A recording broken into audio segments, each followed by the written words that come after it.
ఈ బిజినెస్ ఏదైనా మీ ఊర్లో ప్రమోషన్ చేయాలంటే అది సుమన్ టీవీతోనే సాధ్యం. ఇప్పుడే సంప్రదించండి. ప్రతి ఒక్కరికి పేరు పేరు నమస్కారాలు. ఈరోజు 42వ ఆయుర్వేద దినోత్సవం సందర్భంగా మనమందరూ కలవడం జరిగింది. ఏ ఒక్క సమస్య వస్తే కూడా ప్రజలు తమ ఎమ్మెల్యే దగ్గరలో ఎంపీ దగ్గరకు వెళ్తారు. ఆ ఎమ్మెల్యేలో ఎంపీనో వాళ్ళ సమస్యలు పరిష్కారం చేసి అధికారులకు సూచన ఇచ్చి వీళ్ళు కష్టంలో ఉన్నారు, వీళ్ళు ఎంపీ ఇవ్వండి, పాస్బుక్ ఇవ్వండి, సహాయం చేయండి, రేషన్ కార్డు ఇవ్వండి, ఆధార్ కార్డు ఇవ్వండి, పెన్షన్ ఇవ్వండి అని చెప్పడం జరుగుతుంది. నేను నిమనపల్లి మండల ప్రజల సాక్షిగా అడుగుతున్నా, ఈ గత 5 సంవత్సరాల్లో మీ ఎంపీ కానీ, మీ ఎమ్మెల్యేలు కానీ, మీ ఎమ్మెల్యే కానీ, లేదా మీ మంత్రి కానీ మీ ఊరు వచ్చినారా చెప్పండి. ఎప్పుడైనా వచ్చి మీకోసం మీకు ఏం కష్టాలు ఉన్నాయా, ఏ కష్టాలు నేను తీర్చడానికి వచ్చినాను, మీకు ఏ విధంగా సమస్యలు ఉన్నాయి మీకు చెప్పండి, నేను తీరుస్తాను ఎప్పుడైనా వచ్చినారా? ఇక్కడ మదనపల్లి కాన్స్టిట్యున్సీలో పెద్దిరెడ్డి రామచంద్రారెడ్డి గారికి, మిథున్ రెడ్డి గారికి ఒక తృప్తి ఎవరైనా కావాలా? వాళ్ళు చెప్పినట్టు పనిచేసే వాళ్ళు కావాలా? వాళ్ళు ప్రజల కోసం పనిచేయకూడదు, వాళ్ళ కోసం పనిచేయాలా? మీకు ప్రజల కోసం పనిచేసే ఎమ్మెల్యే కావాలా, వాళ్ళ జీవ గులామని చేసేవాడు కావాలా? ప్రజల కోసం చేసే మనిషి కావాలి. అటువంటి టైంలో మీ ఓటుతో మీ ఏమున్నది, మీకు ఎవరు కావాలని మీరు చేర్చాలా? ఈరోజు ఏదైనా నిమన్పల్లి మండలం అభివృద్ధి చెందిందా? డబుల్ రోడ్ అయిందా?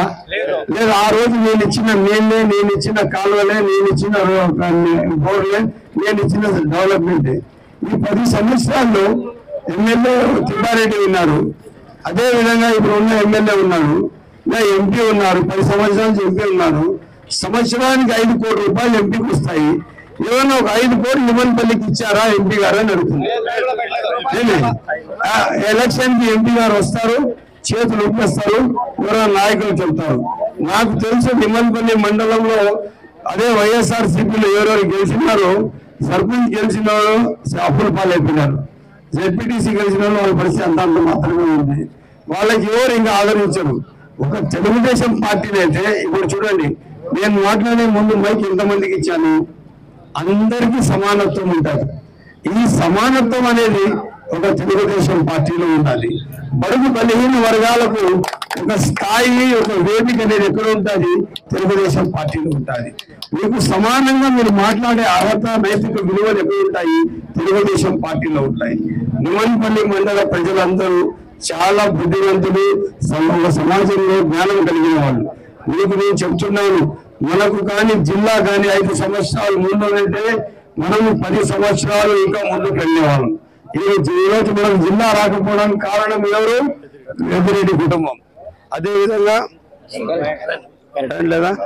అదేవిధంగా మనకు పూర్తిగా ఆదుకొని ప్రజా సమస్యల పట్ల బాధ్యతగా పనిచేసి ఎక్కడ కూడా వెనకాడకుండా రేపు ఈ రోజు నుంచి ఏ గ్రామ స్థాయిలో ఉన్నారు, మండల స్థాయి పంచాయతీలో ఉన్నారు, మీరు మీ బాధ్యత చాటుతూ ప్రతి ఒక్కరికి నచ్చ చెబుతూ, ఇంకా మనకు ఈ అరాచక ప్రభుత్వం అవసరం లేదు, మీ భూములన్నీ కబ్జాలు అయిపోతాయి, రేపు మీ భూమి పత్రాలు వాళ్ళ ఇళ్లలో ఉంటాయి, మీ ఇళ్ల పత్రాలు కూడా వాళ్ళ ఇంట్లో ఉంటాయి, మీరు ఎప్పుడైనా కావాలంటే లాకర్లో పోయి రాసిచ్చి తీసుకొని వస్తారే, ఆ విధంగా తీసుకురావాలా.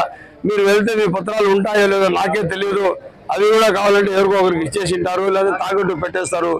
రాష్ట్ర సచివాలయమే తాకట్టు పెట్టేసిన ముఖ్యమంత్రి, ఇంత అరాచకమైన ముఖ్యమంత్రి, దౌర్భాగ్య ముఖ్యమంత్రి భారతదేశంలో ఎవరు లేరు, ఒక జగన్మోహన్ రెడ్డి తప్ప. ఉన్న ఇల్లు ఎత్తుకొని పోయి ఏడన్నా కుదువ పెట్టేసినాడంటే ఇంకా మిగిలింది ఏమీ లేదు.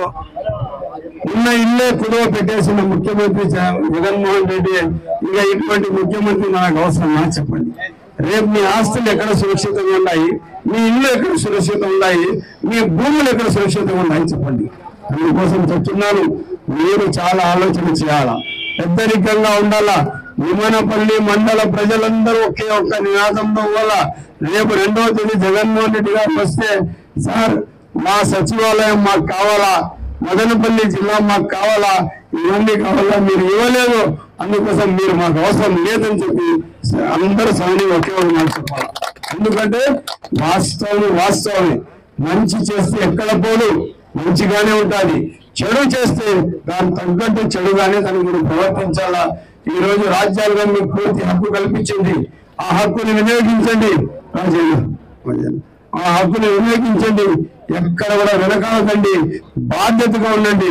తెలుగుదేశం పార్టీ నాయకులు మీరు చెప్తున్నాను, మీరు అందరూ కలుపుకొని అందరితో కలిసి ప్రజలందరికీ దగ్గర తీసుకోండి. మీ పైన పూర్తి బాధ్యత ఉంది. ఈ రోజు ప్రజలు చాలా నిరాశగా ఉంటారు, వాళ్ళకి ఆదుకునే వాళ్ళు ఎవరు లేరు. మనమే మన పైన బాధ్యత ఉంది. పెద్దలు చంద్రబాబు నాయుడు గారు నిన్న కూడా ఏమన్నారు, ప్రతి ఒక్కరితో కలుపుకొని పోవాలా, అందరికీ దగ్గర తీసుకోవాలా, ప్రతి ఒక్క పౌరుని సమస్యల పట్ల బాధ్యతగా వివరించాలని చెప్పి కోరడం జరిగింది. అదే బాటలో మనం ముందు నడవాలని చెప్పి సవినంగా కోరుకుంటూ సెలవు తీసుకుంటున్నాం. జై హింద్.